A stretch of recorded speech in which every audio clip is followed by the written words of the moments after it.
Okay, welcome back to our channel. We are here to answer the activities regards with the chapter 5. So before we start, I'm going to read this instruction first. Descriptions of the Mac and LLC sublayers are provided in the table. Click in the Mac or LLC fields to match the description to the correct sublayer. So before I start matching the correct or the appropriate data needed, I'm going to give a brief description about the Mac or the media Mac and the LLC. Mac Mac is provide an addressing mechanism and channel access to that each node available on a network can communicate with other nodes available on the same other networks. Sometimes people refer to this as the MAC layer, and LLC stands as the logical link control.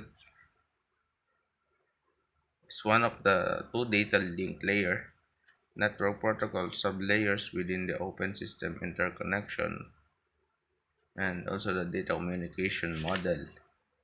I have here the multiplexing interface includes the following network protocol features. First, LLC is a multiple network operation.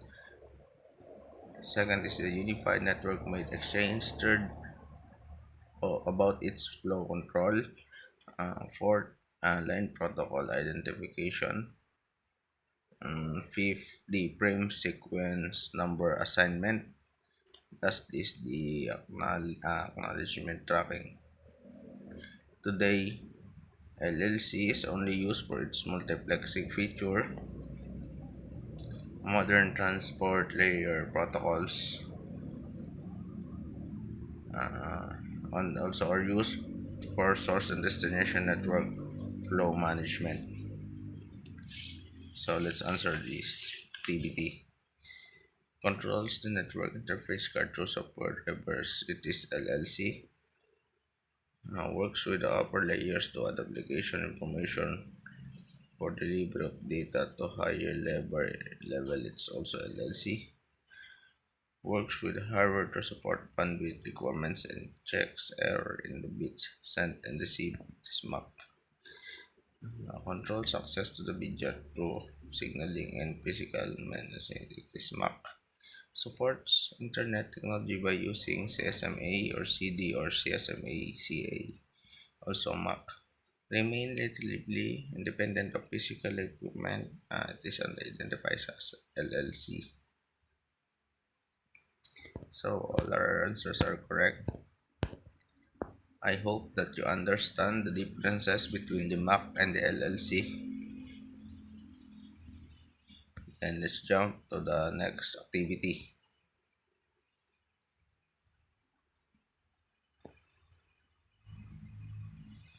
So next activity, identify internet frame field names.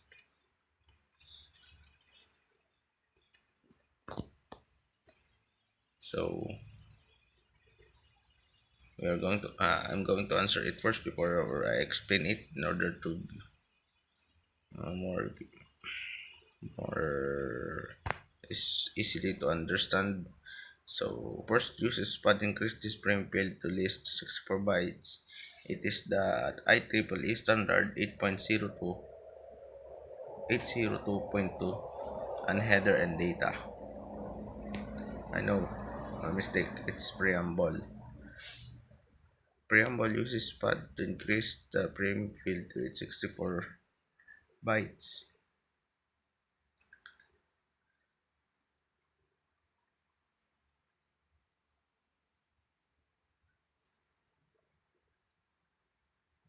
Then the second one is the frame check sequence. Oh wait, it's wrong.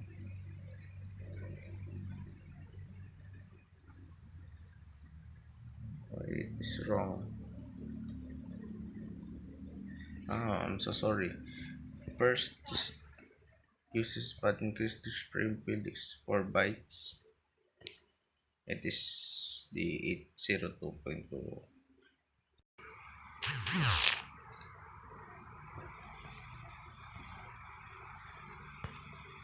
So I'm very sorry for the delay.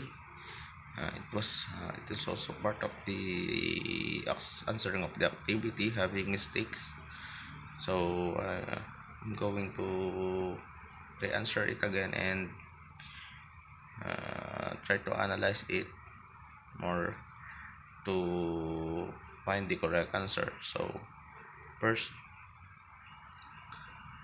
is the 802.2 IEEE standard header and data uses pad to increase this frame field at least 64 bytes. Next are type.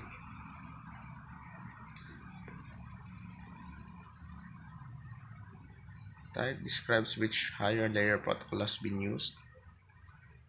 Then the source address, the frame originating NIC or interface MAC address.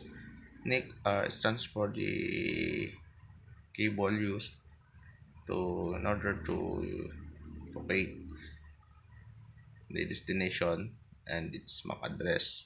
Okay, let's check it. It's all correct. The fourth one is the destination address assist a host determining the frame received and address to it. Then the fourth one is the preamble. Preamble notifies destination to get ready for a new frame. And start a frame timer.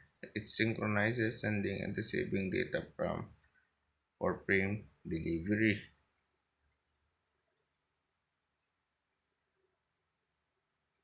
In the frame check sequence, let's check it. Oh, it's all correct now, as you can see. So I have here the brief explanation within each of these. So the 8.02, the as I said, the IEEE standard for logical link control define a programming interface between the part of the communication software that controls the network interface card.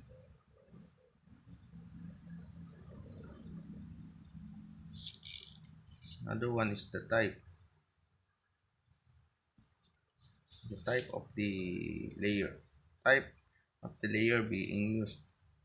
If it's a main layer or sub layer, then the source address,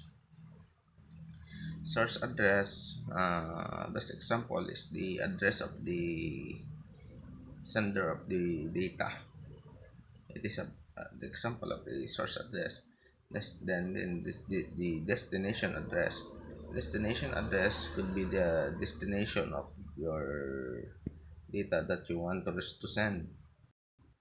Then preamble stands that the internet frame has to be transmitted at OSI layer 1 as a bit stream. Destiny provide potential receivers a way to synchronize with the bit stream. So it is transfers as binary and streams just like 1010 or 0101. Then the frame check sequence. The start of frame delimiter. Start, yeah, it means that it's balance or it synchronizes every data that comes from the receiver. Data comes from the sender going to the receiver. Then the frame check sequence. A frame check sequence is the name of the code or value that is added at the end of the frame. So actually the name of the trailer that is added at the end of a frame. It also as Ethernet as far as the IEEE 802.3 protocol is concerned. Okay, let's find again another activity.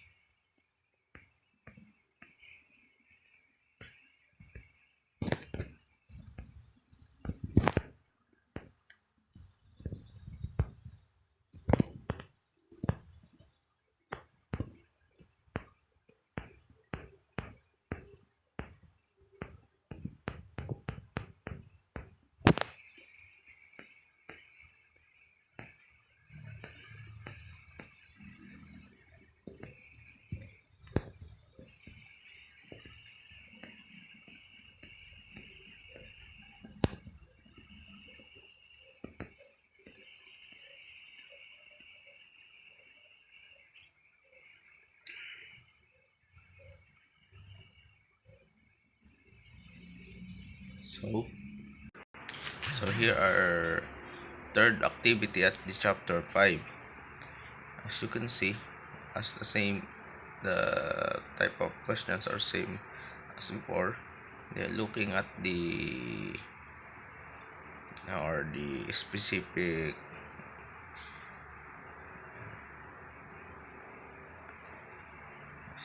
elements that we are going to know. Then as you can see, we have the store and forward and the cut through. I have the brief description to describe first before I answer the questions. So the store and forward stands switching will wait until the entire frame has arrived prior to forwarding it.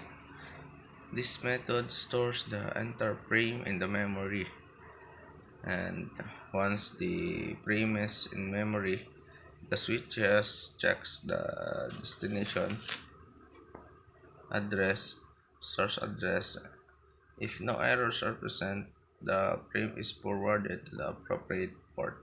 This process ensures that the destination network is not affected by corrupted or truncated frames. And for the cut-through switching will begin forwarding the frame as soon as the destination address is identified. The only difference between this and store and forward is that store and forward receives the whole frame before forwarding. Since frame errors cannot be detected by reading only destination address, cut-through may impact network performance by forwarding corrupted or truncated frames. These bad frames can create broadcast storms wherein several devices on the network responds to the corrupted frames simultaneously. So here are the answers. So my mistake again. Buffers frame until the full name has been received by the switch. It is the store and forward. Checks the frame for errors below releasing it out. It's